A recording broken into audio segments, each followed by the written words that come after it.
हजारो वर्षे आयुष्य असणारा भारतातील दुर्मिळ वृक्ष म्हणजे गोरख चिंच म्हणजेच आफ्रिकन बॅबो. मूळचा आफ्रिका खंडात मादागास्कर तसेच ऑस्ट्रेलिया येथे सापडणारा हा वृक्ष भारतात साधारणतः 250 ते 300 वर्षांपूर्वी आला असावा असा अंदाज आहे. भारताप्रमाणे हा वृक्ष इतर देशांमध्ये सुद्धा विस्तारित झाला. या झाडाचा प्रसार काही ठिकाणी समुद्रमार्गे झाला असावा तर काही ठिकाणी स्थलांतरित झालेल्या माणसांकडून झाला असावा.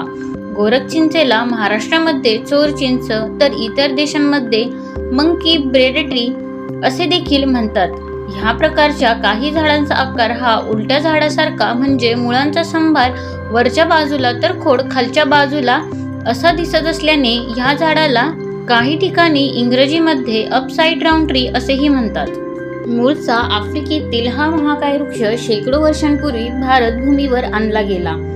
ॲडॉन्सोनिया डिजिटाटा असे शास्त्रीय नाव असलेला हा महाकाय वृक्ष परदेशी असला तरीही आपल्याकडच्या मालवेसी कुळाचा सदस्य मानला जातो. याची उंची साधारणतः 50 फूट तर खोडाचा परीघ 100 फुटापर्यंत असू शकतो.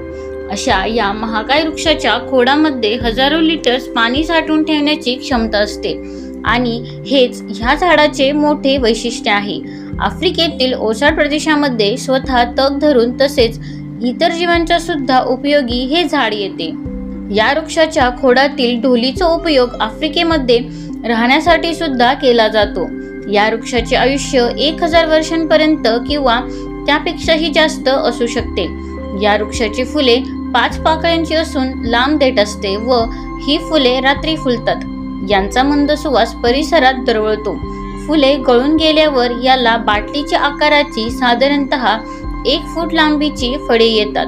गोरख चिंचेच्या फळातील गराची चव फिकट मधुर आणि किंचित कडू असते. या फळात मोठ्या प्रमाणात अमिनो आम्ल, मिनरल्स, कॅल्शियम्स, व्हिटॅमिन सी आढळतात. गोरख चिंचेच्या पानांत क जीवनसत्व, शर्करा, पोटॅशियम व टार्ट्रेट असते. याच्या फळांमध्ये सुद्धा अनेकविध औषधी गुणधर्म आढळून येतात. उन्हाळ्यामध्ये इतर सरबतांपेक्षा गोरख चिंचेचे सरबत शीतल आणि दाहनाशक असते.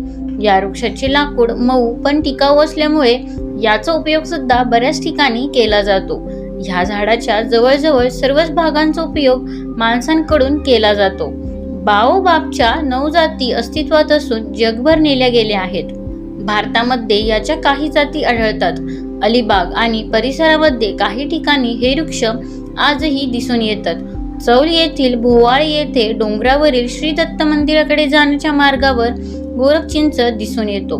अलिबागमध्ये रामनाथ येथील श्री राम मंदिराच्या मागच्या बाजूस एक वृक्ष दिसतो. रेवदंड्याकडून मुरुडला जाताना कोलेई येथे रस्त्याच्या बाजूला एक वृक्ष दिसतो. तसेच चौल येथील हिंगुलजा मंदिरावर जाताना डाव्या बाजूस भला मोठा गोरख चिंच वृक्ष दिसतो. भारतामध्ये जसे नारळाच्या झाडाला आपण कल्पवृक्षाची उपमा देतो तसेच आफ्रिकेमध्ये या झाडाला कल्पवृक्ष समान मानतात. धन्यवाद.